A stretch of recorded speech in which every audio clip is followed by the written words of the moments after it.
मान्य सदस्य काफ़ी उम्रदराज हैं, लखनऊ विश्वविद्यालय के छात्र संघ के पदाधिकारी भी रहे हैं और लखनऊ के और आपातकाल में जिन लोगों ने आपको जेल भेजा था, आज उन्हीं के साथ आप बैठ कर के दावतें उड़ा रहे हैं। अरे कुछ तो सोचिए कि क्या सब एक नौटंकी बचा रखी है। इसीलिए मैं कह रहा हूं ना कि आप लखनऊ के इतिहास को जानते होंगे। लखनऊ में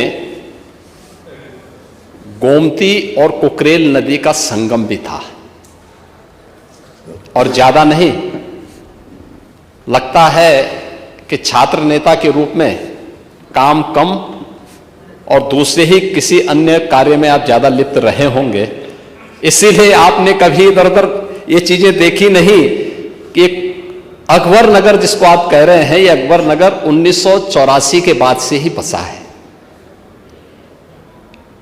इसमें ज्यादातर अवैध निर्माण था और यही कारण था कि हाई कोर्ट में भी और माननीय सुप्रीम कोर्ट में भी ये कहीं टिक नहीं पाया। जो लोग जिन्हें गलत तरीके से लोगों ने फर्जी कागजात दिखा करके रजिस्ट्री की थी, उन लोगों को हमने रिहैबिलिटेट किया है। अब अकबर नगर कोई नगर नहीं है, अब वो सौमित्र वन हो गया है। लखनऊ को उसकी पहचान दिलाने के लिए भगवान राम के छोटे भाई लक्ष्मण जी के नाम पर उसको सौमित्र वन बना दिया गया है।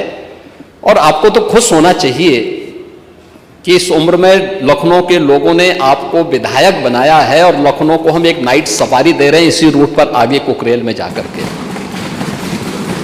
लाभ आप कमाएंगे, पैसा सरकार दे रही है।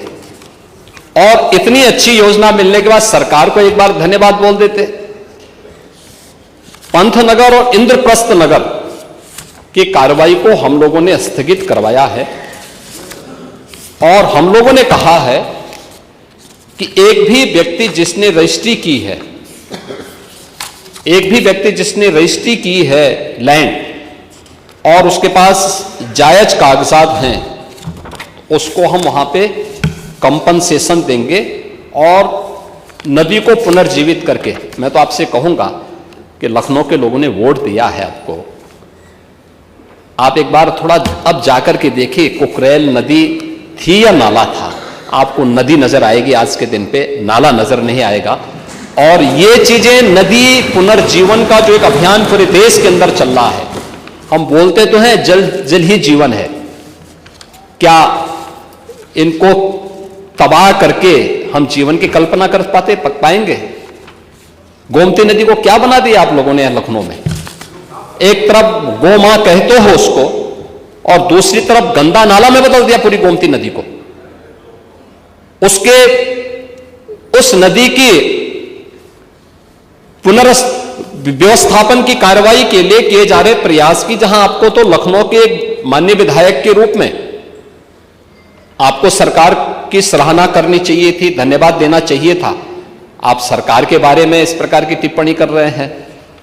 और दूसरा, वहां पर हम लोगों ने कहा है कि भाई इंद्रप्रस्थ नगर और पंथनगर में जिन लोगों ने लाल चिन्ह लगाए हैं, किस नियत से लगाए, पूरी रिपोर्ट हम लोगों ने तलब की है। और अगर गलत नियत से किसी ने किया होगा तो उसकी जवाबदेही भी तय होगी। लेकिन अगर सावधानीवश केवल चिन्हित करने के लिए किए हैं कि कुकरेल नदी के पुनर्व्यवस्थापन के लिए, तो मुझे लगता है कि वह लोगों को सावधान करने के लिए है। लेकिन एक बात और है, आप लोग थोड़ा अपने इधर उधर भी ताक झांक किया करें अपने अगल बगल चलने वाले लोगों की। अगर आप देखेंगे जितने भू माफिया थे, जिन लोगों ने गरीबों को ठगा है, इसमें ज्यादातर समाजवादी पार्टी से जुड़े हुए लोग थे।